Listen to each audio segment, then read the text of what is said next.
할렐루야. 하나님이 함께 하시는 은혜와 평강이 오늘도 주님 앞에 예배드리는 여러분 모두에게 충만하기를 기원합니다.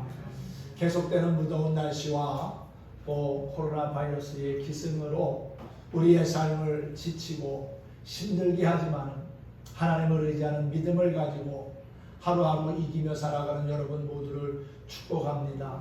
오늘도 주시는 말씀이 우리 모두에게 힘이 되고 또한 위로와 용기가 되기를 소망합니다.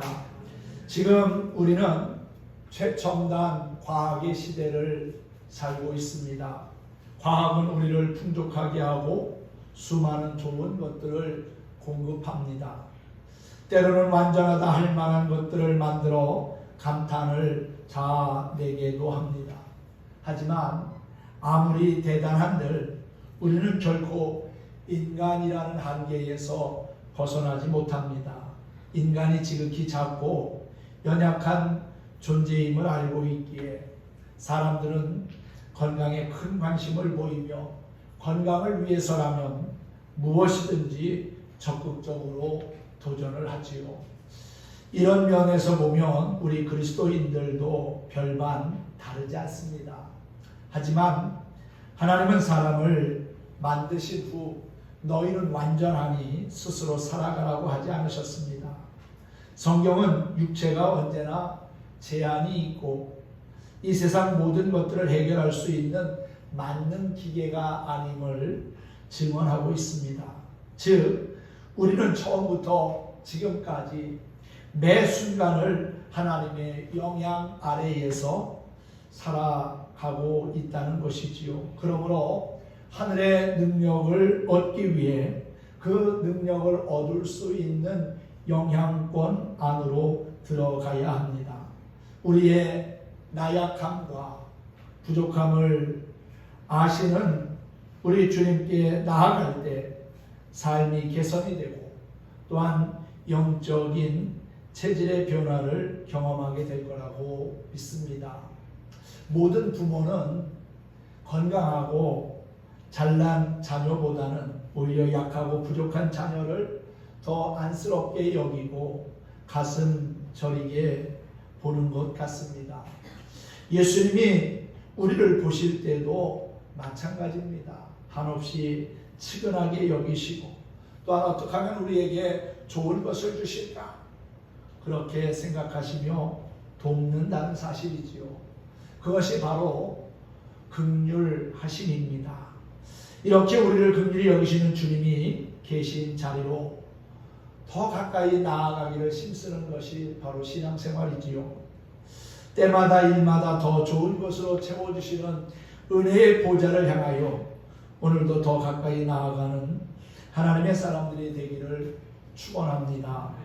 사람은 누구나 건강한 체질을 갖기 원하지요.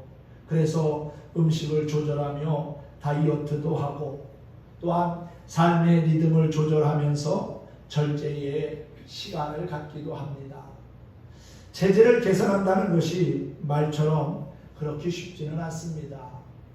오랜 시간 동안 몸에 배어진 습관을 바꾼다는 것이 보통 어려운 일이 아니라는 거지요. 그래서 많은 수고와 인내가 필요하고 또한 노력도 필요한 것입니다.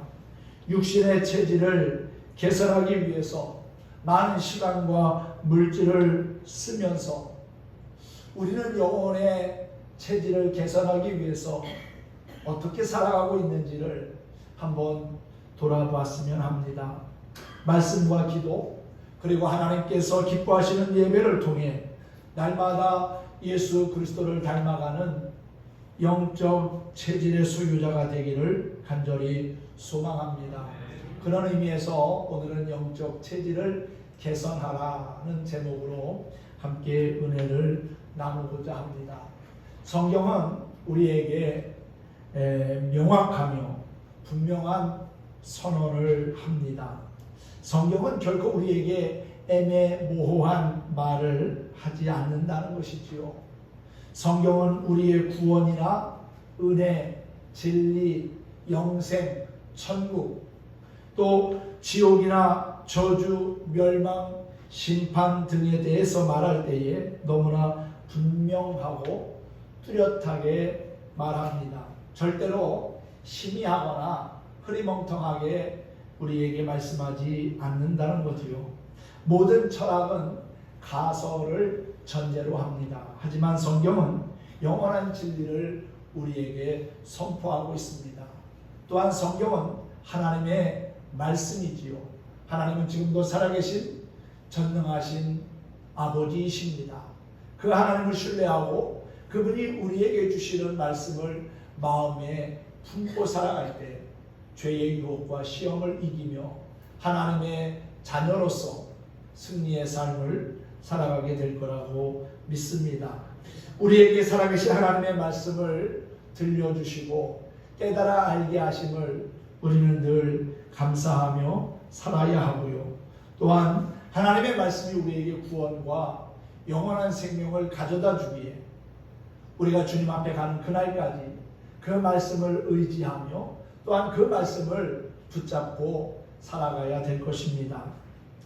성경을 압축해서 한 구절로 말하라면 누구나 다 요한복음 3장 16절을 이야기할 겁니다. 요한복음 3장 16절은 우리가 잘 아는 것처럼 성경의 주제이기도 하지요. 하나님이 세상을 이처럼 사랑하사 독생자를 주셨으니 이는 저를 믿는 자마다 멸망하지 않고 영생을 얻게 하려 하심이라.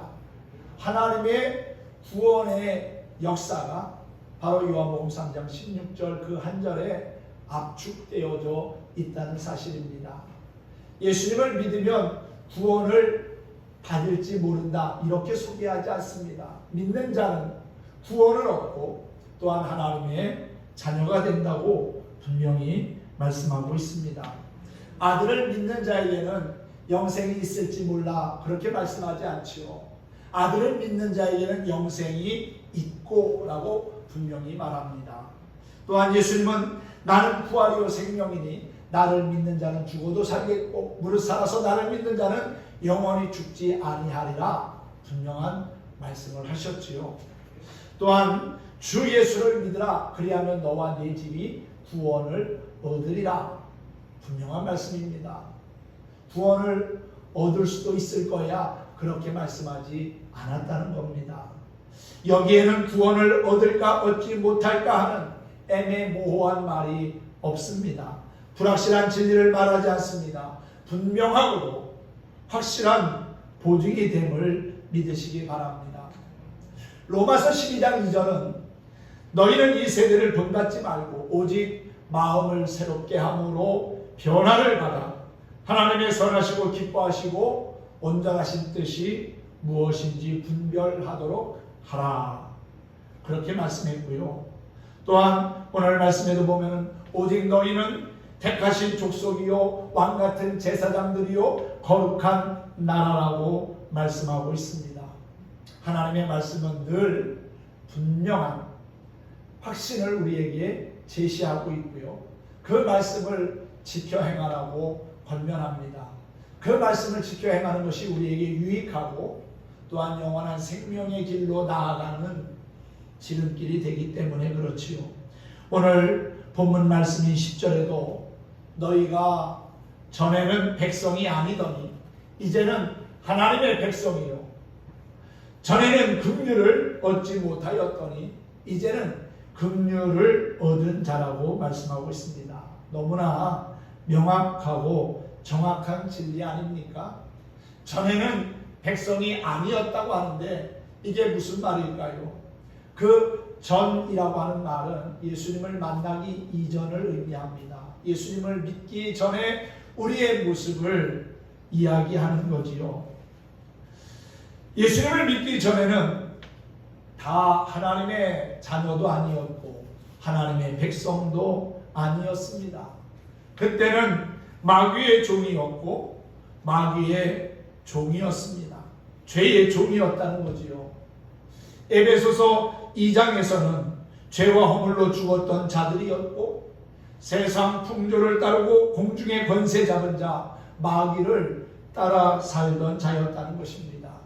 전에는 육체의 욕심을 따라 살았으며 마음에 원하는 대로 살았던 본질상 진노의 자식들이었습니다.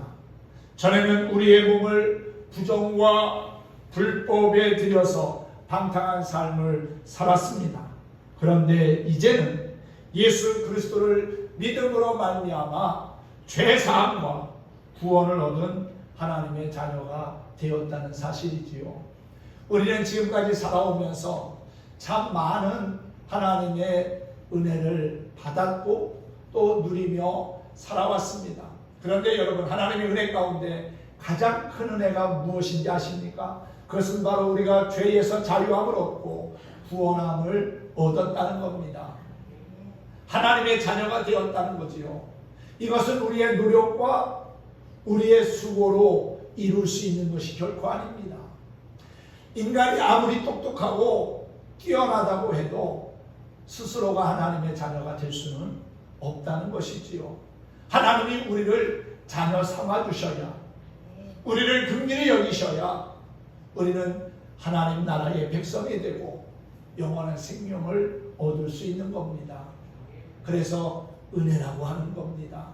하나님이 우리에게 주시는 값진 선물이라는 거지요. 오늘 우리는 그 은혜를 누리며 살아가고 있고요.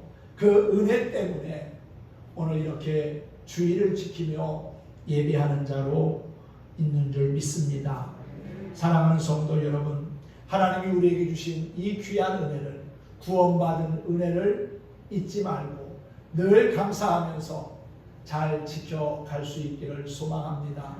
악한 마귀는 어떻게 해서라도 우리 안에 있는 하나님의 은혜를 빼앗아 가려고 하고요. 그 은혜를 망가지게 하려고 이 모양 저 모양으로 역사합니다. 하지만 하나님의 말씀 가운데 우리가 바로 서고 내가 이제는 죄의 종이 아닌 하나님의 자녀라고 하는 뚜렷한 확신과 믿음을 가지고 살아갈 때 하나님께서는 제약된 세상에서도 온전한 삶을 살아가도록 우리와 함께 하시고 도우실 거라고 믿습니다. 과거에는 육신의 체질로 인하여서 죄에 매여 살았던 인생이었지만 이제는 예수 그리스도를 믿음으로 말미암아 영적인 체질을 가진 자로 변화되고 거듭난 것에 대한 기쁨과 자부심을 가져야 될 거라고 믿습니다. 전에는 죄가 우리를 주관했지만 이제는 우리가 율법 아래 있지 아니하고 은혜 아래 있게 되어서 죄가 우리를 주관할 수 없게 되었으니 정말 감사한 일 아닙니까? 전에는 죄의 종으로서 부끄러운 삶을 살았지만 이제는 우리가 죄에서 해방되어 영생을 향하여 나아가게 되었으니 얼마나 감격스러운 일입니까? 전에는 죄의 삭신 사망에 매인 바 되었지만 이제는 하나님의 은사인 우리 주 예수 그리스도 안에 있는 영생을 소유하게 되었다는 사실입니다.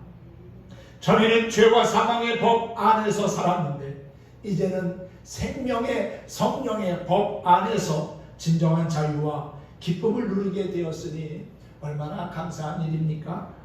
전에는 육신의 일만 생각하고 살았는데 이제는 영적인 일을 생각하며 살게 됐습니다.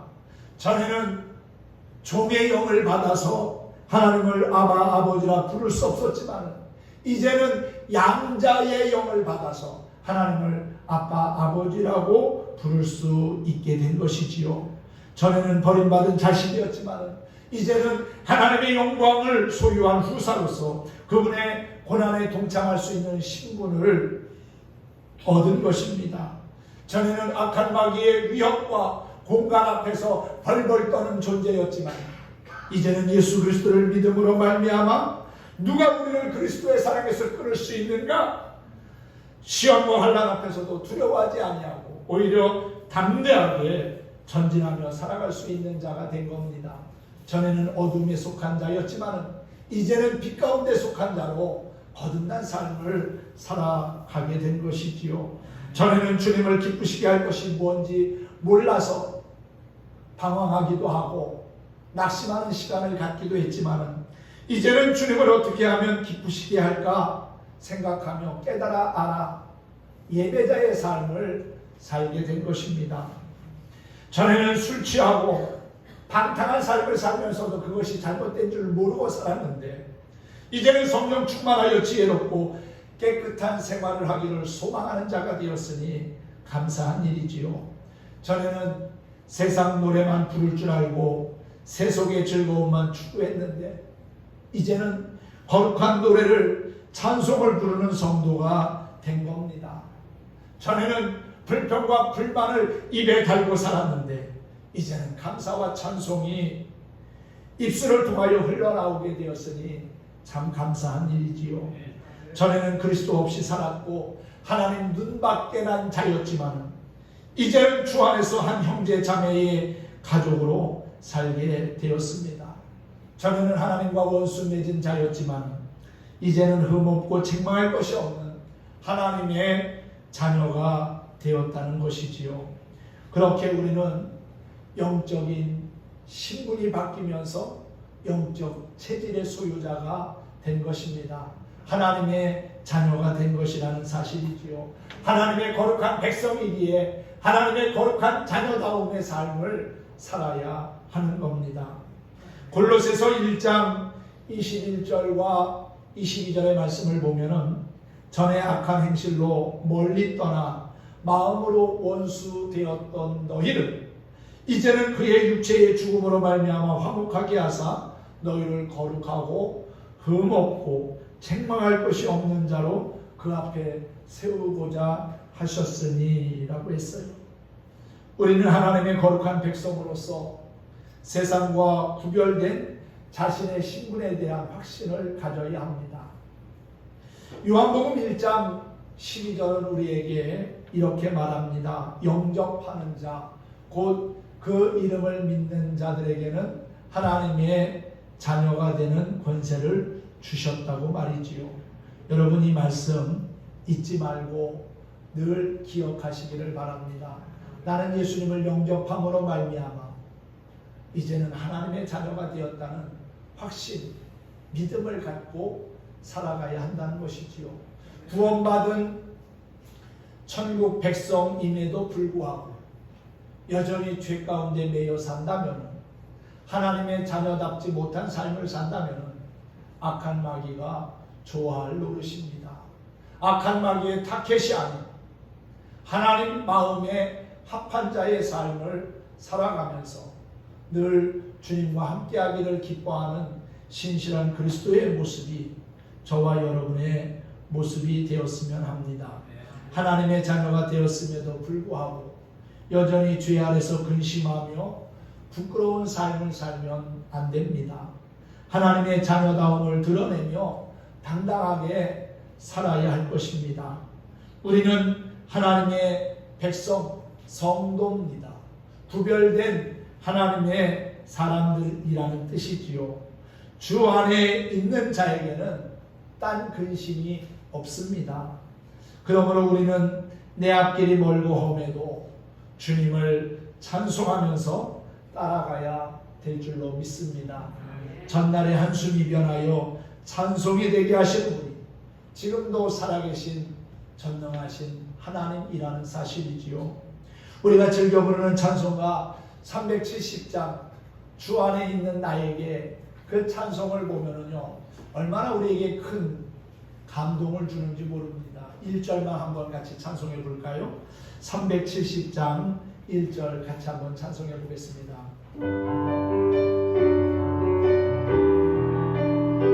가사를 한번 잘 음미하면서 불러보시기 바랍니다. 주 안에 있는 나에게 난 근심 있으랴 십자가 밑에 나가 내 짐을 풀었네. 주님을 찬송하면서 할렐루야 할렐루야 내 앞길 멀고 험해도 나 주님만 따라가리.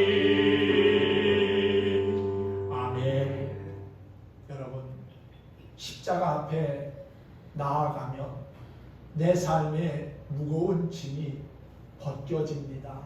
주님이 내 삶의 무거운 짐들을 벗겨주신다는 거예요. 수고하고 무거운 짐진 자들아 다 내게로 오라. 주님은 그렇게 우리를 초청하시면서 우리의 삶의 짐을 벗게 하시는 분입니다. 무거운 짐을 네가 짊어지고 왔으니까 그 짐 다시 짊어지고 가라고 그렇게 외면하시는 분이 결코 아니라는 거지요. 주님은 그렇게 우리의 삶 가운데 함께 하시면서 우리의 아픔과 수고를 치유하시고 회복시키실 뿐만 아니라 우리로 하여금 앞길이 험하고 멀지라도 주님을 찬송하며 따라가게 하시는 참 좋으신 분입니다. 여러분, 이 찬송의 고백이 늘 여러분의 삶 가운데 있기를 축복합니다. 예수 그리스도를 믿음으로 이제는 궁극적으로 악의 세력으로부터 하나님의 보호를 받고 있는 자신의 신분과 처지를 분명하게 알아야 합니다. 하나님의 긍휼과 자비를 받으며 살고 있기에 죄의 유혹과 시험 앞에서도 흔들리지 아니하고 당당한 견고한 믿음의 사람으로 살아가야 한다는 것이지요. 죄에 매여 살던 내 인생을 새롭게 변화시켜 주신 분, 내 삶의 영적인 체질을 바꿔주신 하나님, 정말 멋지고 좋으신 하나님 아니십니까? 그래서 누구든지 그리스도 안에 있으면 새로운 피조물이 되는 것이지요. 우리의 영적인 체질을 개선해 주시는 그 하나님 어떤 분일까요? 건축자들이 버린 돌로 하여금 모퉁이의 머릿돌이 되게 하시는 하나님이십니다. 별 볼 일 없는 것을 가지고서도 귀하게 사용하시는 하나님이 지금도 살아계신 나의 아버지라는 사실이지요. 죄로 인하여서 망가지고 쓸모없는 우리를 하나님이 부르셔서 자녀 삼아주시고 거룩한 천국 백성이 되게 한 겁니다. 하나님 나라에 정말 필요한 사람으로 우리를 거듭나게 하셨다는 것이지요. 하나님은 그렇게 우리의 영적인 체질을 바꾸시고 변화시켜 주신 정말 좋으신 분입니다. 또한 우리를 택하시고 왕같은 제사장으로 거룩한 나라로 그리고 또한 주님의 소유된 백성이 되게 하신 그 하나님, 과거에도 지금도 그리고 앞으로도 변함없이 우리와 영원토록 함께 하실 줄 믿습니다. 하나님은 택하신 자기의 백성을 결코 포기하지 않습니다.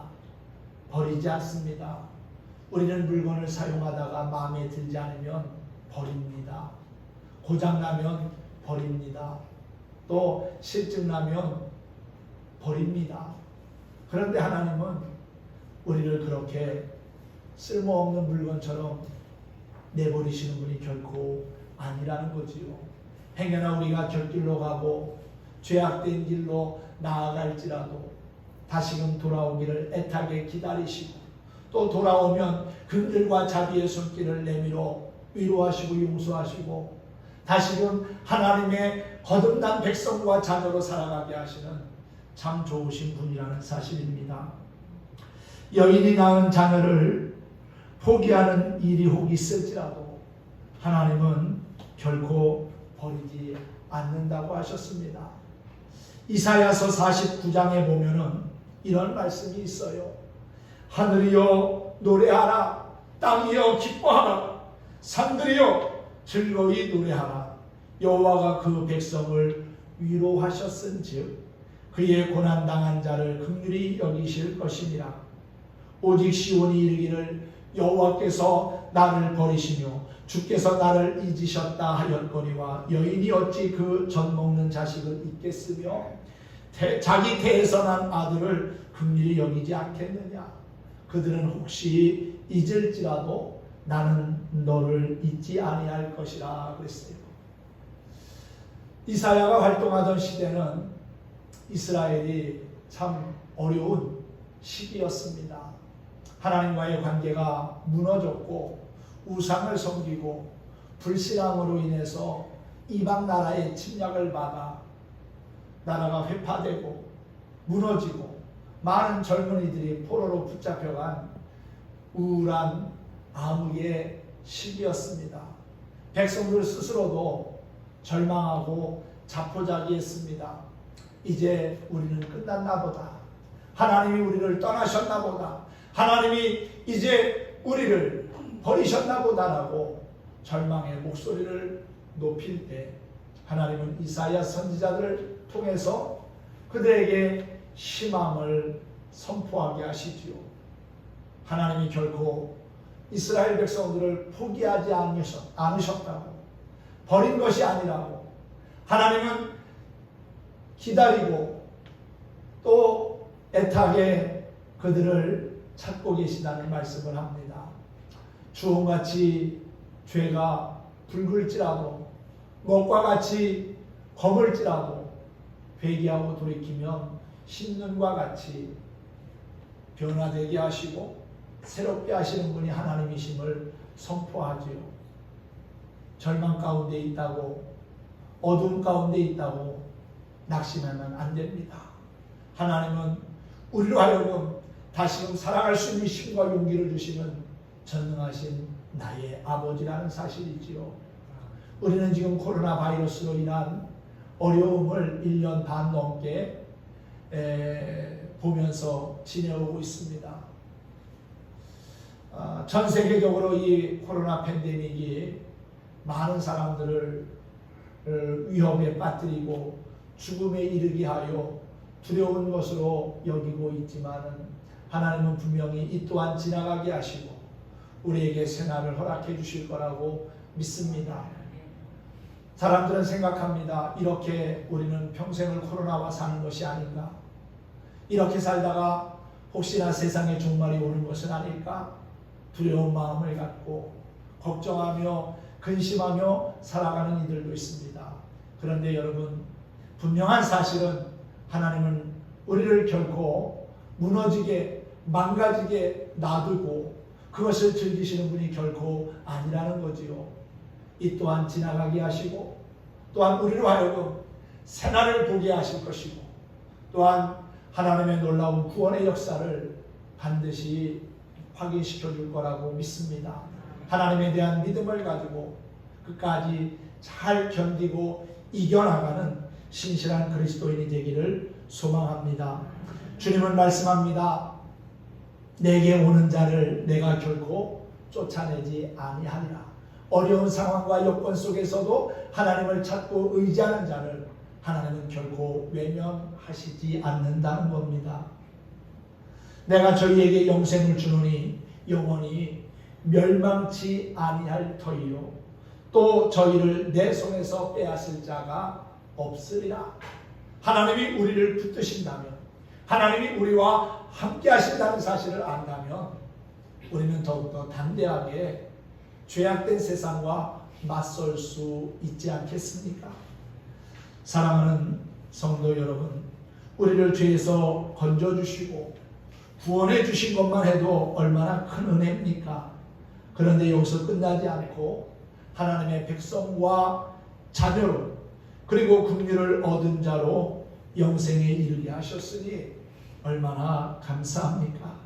그분이 지금도 살아계신 나의 하나님이라는 사실을 믿고 범사에 감사하면서 구별된 그리스도인으로 살아야 될 줄로 믿습니다. 범사에 헤아려 좋은 것은 취하고 악한 것은 어떤 모양이라도 버려야 합니다.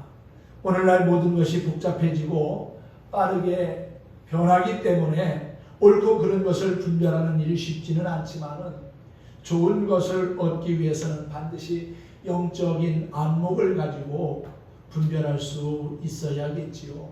악한 마귀는 지금도 다양한 방법을 가지고 시험하고 또한 유혹하며 우리 영혼의 약점을 노립니다. 그러므로 진리의 말씀으로 무장하고 영적인 체질로 맞서야 될 줄로 믿습니다. 신앙생활은 최선을 다해서 달리게 하는 것과 같습니다. 적당히 대충 해서는 결코 안 됩니다. 믿음 생활에서, 신앙 생활에서 적당히라는 말은 통하지 않습니다. 열심을 품고 주님을 의지하며 믿음의 반석 가운데 설 때에 우리는 어떠한 상황에서도 흐트러짐이 없는 견고한 그리스도인의 삶을 살아낼 것입니다. 순간의 선택이 10년을 좌우한다는 광고가 예전에 있었지요. 순간의 선택이 오랜 시간 유용하게 사용할 수 있다고 말하지만 신앙의 선택은 영원을 좌우한다는 것을 우리는 잊지 말아야 합니다. 내가 믿은 예수 그리스도, 그분은 우리의 영혼을 책임지실 분입니다. 그분은 우리의 영적인 체질을 개선하면서 하나님의 자녀로 죄악된 세상에서도 당당히 살아갈 수 있도록 지금도 인도해 주실 것이라는 사실이지요. 육적인 체질을 영적인 체질로 거듭나게 하시고 천국의 소망을 노래하게 하신 하나님을 절대 의지하며 신실하신 주님과 이 한 주간도 동행하는 행복한 그리스도인이 될 수 있기를 주님의 이름으로 축원합니다. 축복합니다.